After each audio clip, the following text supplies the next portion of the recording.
So if you fell into a black hole, you would die instantly, right? Well, ladies and gentlemen, in today's video, we will be exploring what would actually happen if you fell into a black hole. Falling into a black hole would result in a fatal process called spaghettification, which is essentially a process that would stretch you into a long, thin strand of atoms. But before we get into all that, we need to know how a black hole is even made. So I will be getting this information from BBC Earth, which I will link the article in the description. With that out of the way, black holes are forged from small, dense, remnant cores of dead stars. If the core's mass is more than about 3 times the mass of the Sun, the force of gravity overwhelms all the other forces, the remnant collapses and produces a black hole. Black holes are objects with extreme density, and the amount of mass they have means they have so much gravitational pull that even light gets trapped. Astronomers believe that most spiral and elliptical galaxies have black holes at the centers. There are 3 types of black holes. Stellar mass black holes are the smallest, between 1 and 100 times the mass of the Sun. They form after the center of a large star collapses, causing a supernova, which is the explosion of a star. The largest known as supermassive black holes can have masses that are millions, if not billions of times the mass of the Sun. It is thought that this type of black hole reaches its enormous size by merging with other black holes, as well as by subsuming stars.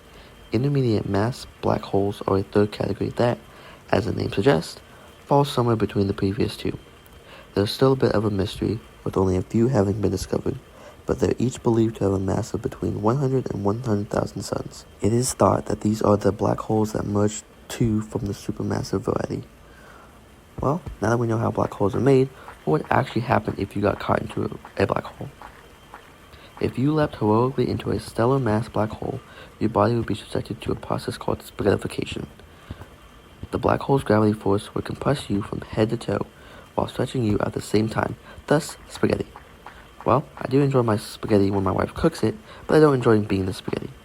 Your journey into a Sagittarius A itself will begin after you slip over the event horizon, which is the point of no return.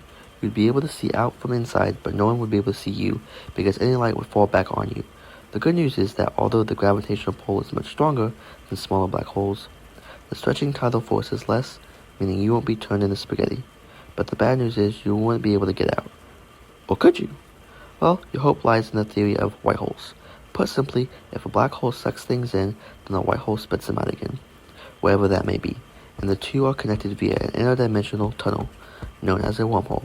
Or it's also hypothesized if you waited long enough, the black hole would turn into a white one.